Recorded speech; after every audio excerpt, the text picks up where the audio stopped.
Today, FDA approvals in cutaneous squamous cell carcinoma, non-small cell lung cancer, and multiple myeloma, a breakthrough therapy designation in prostate cancer, promising results in a peripheral T-cell lymphoma trial, and 2 researchers awarded the Nobel Prize.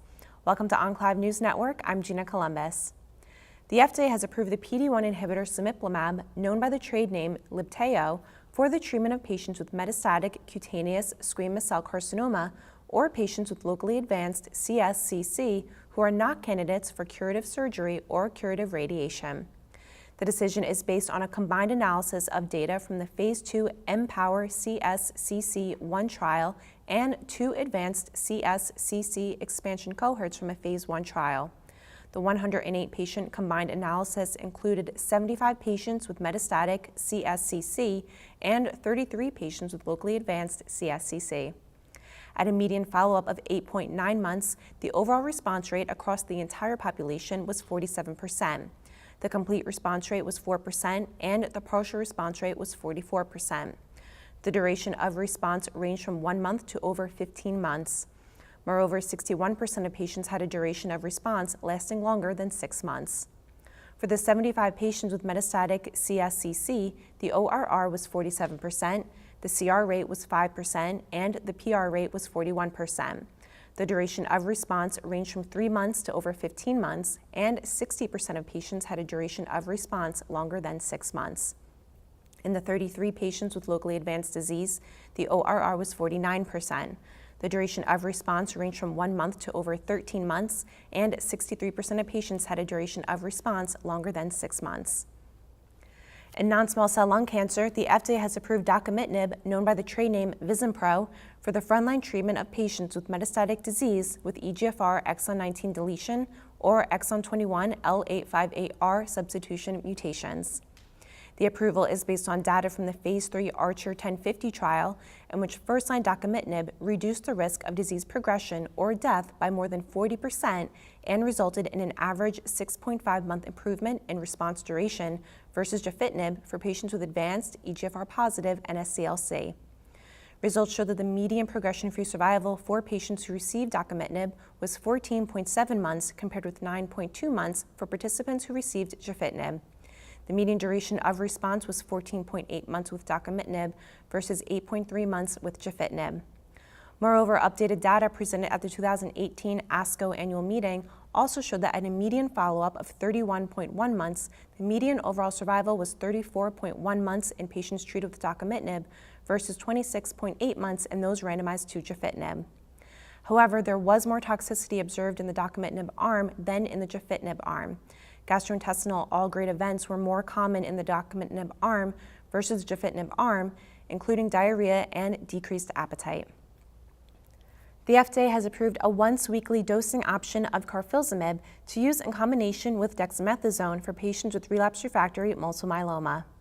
The decision is based on findings from the Phase 3 Arrow trial, in which carfilzomib administered once weekly at 70 milligrams per square meter with dexamethasone led to a prolonged progression-free survival compared with the standard twice-weekly schedule in those with relapsed refractory disease. Relapsed refractory myeloma is a difficult-to-treat population since progression often occurs. With Arrow, investigators aim to prove PFS would not be compromised with an altered dosing schedule. Data showed a median PFS of 11.2 months with once-weekly carfilzomib and dexamethasone, compared with 7.6 months for the standard twice-weekly schedule of carfilzomib at 27 milligrams per square meter with dexamethasone, meeting the primary endpoint of PFS.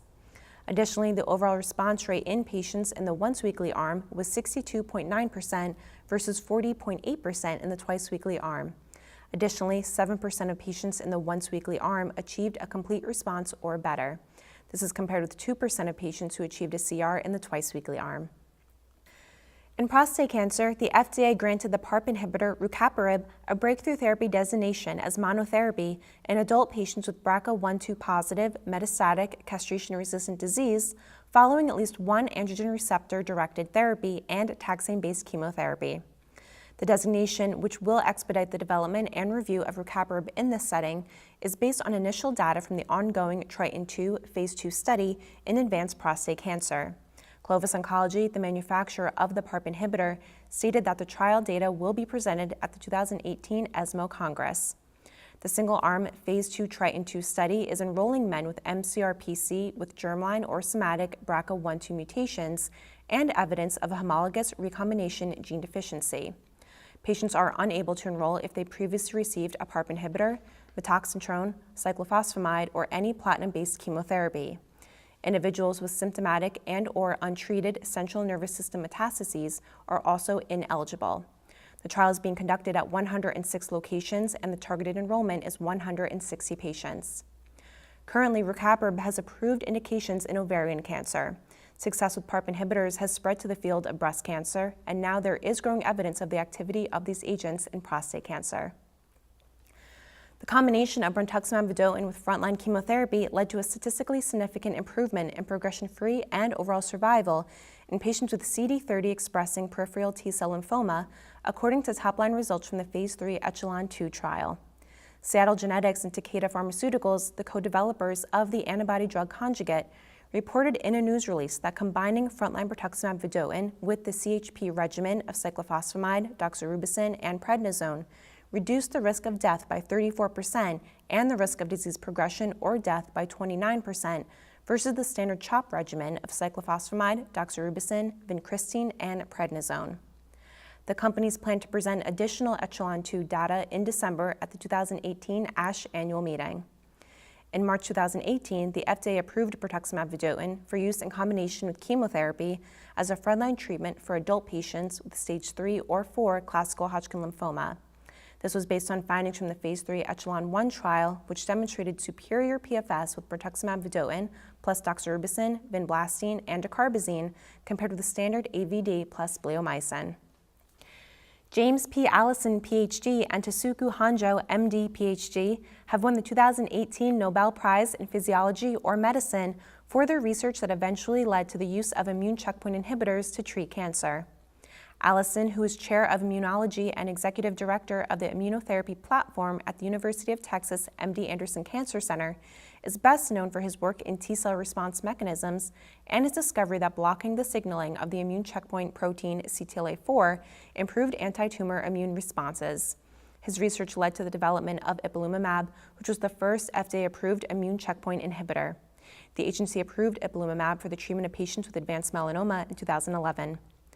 Hanjo, who is a professor in the Department of Immunology and Genomic Medicine at Japan's Kyoto University Graduate School of Medicine, discovered PD-1 on the surface of immune cells in 1992 and later demonstrated that the protein inhibited immune response. His research eventually led to the development of pembrolizumab and nivolumab, both of which were approved for the treatment of patients with advanced melanoma in 2014. In accepting his award, Allison, who was previously recognized as a 2014 Giants of Cancer Care Award winner in scientific advances, said that one patient with metastatic melanoma from the Phase 1 trial is still alive almost 19 years later following a single dose of ipilimumab. He said that clinicians and investigators have come to accept immunotherapy as the fourth pillar of cancer care, along with radiation, surgery, and chemotherapy. This week, we sat down with Dr. Danny Rishin of Peter MacCallum Cancer Center to discuss the FDA approval of cemiplimab for the treatment of patients with cutaneous squamous cell carcinoma. Yeah, that's very exciting news. This is a significant advance for patients with advanced cutaneous squamous cell carcinoma. Previously, there were very limited or no treatment options for these patients. A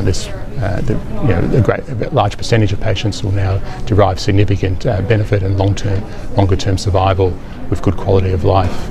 So it's an exciting advance for patients with cutaneous squamous cell carcinoma. That's all for today. Thank you for watching Enclave News Network. I'm Gina Columbus.